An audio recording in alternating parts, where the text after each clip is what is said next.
Greetings, Star Warriors. Welcome to part 3 of my multi-part review of Solo, a Star Wars story. We shall begin where we left off. The scene takes place 3 years after the ordeal on Corellia.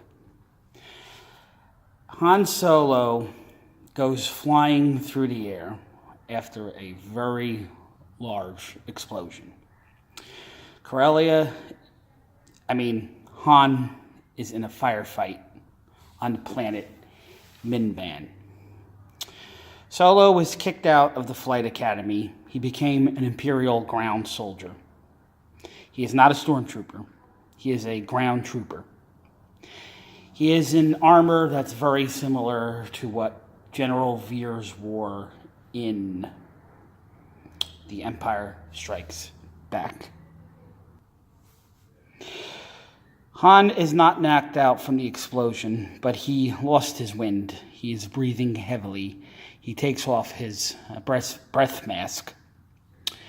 An Imperial officer starts yelling at his fellow troops to keep going forward, keep fighting on. And he says to Han to get up, and he says, "We're almost there." Han Solo says, "Almost where?" And he goes right over that ridge, just one more ridge, and he dies in a huge explosion. The Major's dead. Han hightails it out of there.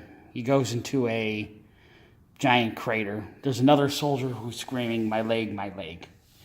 In the distance, he sees what appears to be an Imperial officer.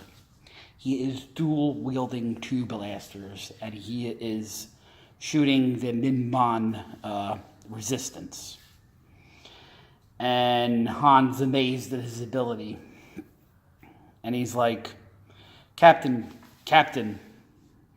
Before he says Captain, two soldiers with the Imperial officer, a woman and a trooper wearing a full mask, says, "You said we were here just for a job." "Well, this is a full-scale war," said the soldier in the full face mask. And Han Solo is like, Captain, what are your orders?" And the captain says, "Do what your lieutenant told you to do." And Han's like, "Well, the lieutenant's dead."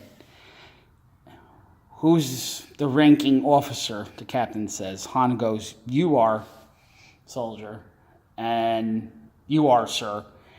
And the two soldiers that are with this captain are like, "Ha ha, he's got you there, Beckett."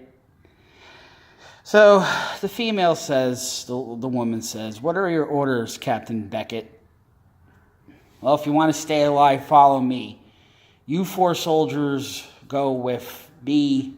Go with Val and Rio." He says to Han, "You're with me. Follow me and you'll stay alive." So they go out of the trench, the giant crater, and an ensuing battles happens, and it's all fire and explosions, and it's dark and it's rainy and it's muddy, and apparently they won the battle. The next scene, you see Han saying, Captain, thank you." The Captain, Beckett, by the way, says, "Listen, kid, you want some advice? Get out of here. Get as far away as you can." And the full-face masked soldier says, "Just stick to soldiering, kid." And he walks off with him. Han notices that the uniform isn't fitting him properly, and he's lifting up his pants, so to speak. So Han walks a little bit down the trench, and a lieutenant is saying, "We have orders. We are going to move 10 clicks to the south through the marshlands." And Han's like, "Great, more mud." And the lieutenant says, by the way, there's a couple of soldiers and stormtroopers around Han. You have a problem? No. No problem.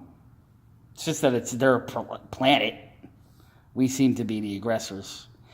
And the lieutenant starts berating him, saying, like, we're here to put in a regime that's loyal to the Emperor, blah, blah, blah. So the troopers march off. Han decides to stay. He's looking for Captain Beckett, Val, and Rio. And the next scene, we see Val, Rio, and Tobias Beckett looking at a AT hauler. It's a vehicle that's used to haul heavy equipment. Val's like, they seem to fly in and out every 30 minutes. They're sorties. He's like, I can take out the guards, I can take out the pilots, hell, I can take everybody out. And Han shows up and he's like, look, you guys aren't Army, Imperial Army. You're here to steal equipment. And I want in. And Val's like, now we're going to have to shoot him. And Beckett's like, no, snap his neck, quieter. And he goes, look, you must heal up very quick because that armor you took was off a dead man. Beckett's armor has pockmarks in it from a blaster shot. Han's like, look, I'm a pilot. I'm a great flyer. I've been stealing like AT-2Vs since I was 10, since I was 12. Like, I've been running scams on the streets of Corellia since I was 10. And he's like, you need me. And they're like, well, we already have a pilot. And Han goes, the Ordinian. Val says, Ordinian? I'm a loyal soldier of the Empire. He points out as well, then why do you have 2 extra hands pulling up your pants? So he wants in, and Val and the gang, Val and Beckett, don't want him in. And he's like, well, if you don't want me in, maybe that major over there might want to know some information I know. Beckett's like, blackmail, eh? Starts chewing something. I don't know if it's a piece of tobacco or a piece of candy or whatever. He says, Major, come here. This guy's a deserter and a liar too. Detain him. And the Major's like, oh, this one's always been a troublemaker. And Han's like, no, wait. These guys aren't Imperials. The Major goes, take him to the Beast. And 2 stormtroopers grab Han. And Han's like, wait, there's a Beast? So he's pleading with the Imperials, like, you gotta understand, that guy's not an Imperial officer. Stormtroopers are like, don't care. And they put a chain around his leg and they throw him into a pit. And we hear this growling, rumbling noise.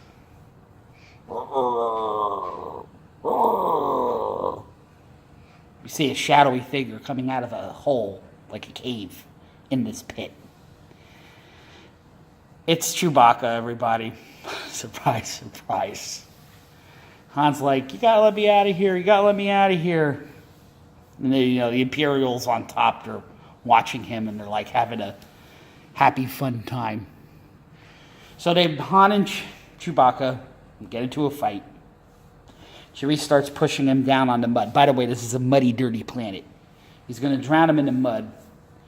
And Han goes, oh, and Chewie stops. And he's like, yeah, I speak a little Wookiee. So he's like, look, see that big stick? He means a post, which is holding up the ceiling. He's like, if you fight me and miss me and hit this pole, it'll collapse and we can get out. So they start, pretend fighting. Chewbacca keeps whacking the post, missing, quote-unquote, missing Han. Stormtroopers are like, Aw, man, this is no fun. This is happening too fast. Kill him slow. Han insults Chewbacca. And he's like, you can't, like, you're such a weak moof milker. You weak Kashyyykian moof milker. Chewbacca gets upset, picks him up, rams him through the post. Han and Chewie make their escape. Well, Chewbacca throws Han out of the pit first, and Chewbacca follows. Chewbacca's running one way, but Han wants him to go the other way. He wants him to go back to the landing platform so they can get onto the AP hauler that Beckett and company is planning to steal. It's raining heavy, by the way, folks, in this scene. Chewbacca understands. They head for the landing platform, and they see the AP lander taking off. And they're like, wait, come back. And Rio notices Chewbacca and Han, and he goes, hey, look, it's that kid. And look, he brought a Wookiee with him. I tell you what, guys, this kid is really, really rubbing off on me. And Beckett's thinking about landing the AP lander again, and Val's like, no, you're going to regret this. Beckett engages the vehicle's landing gear, but before that,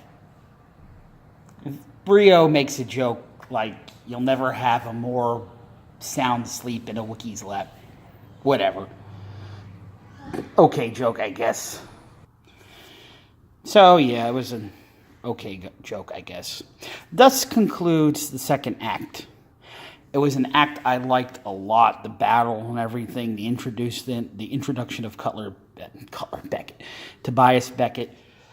Very, very well done. I will go into this scene, the acting and actors in part 4, this being part 3. So, yeah. Please like, subscribe, ring that notification bell, and as always, live long, and may the Force be forever in your favor. This is Mr. Pete, out, and part 4 coming soon. Bye-bye.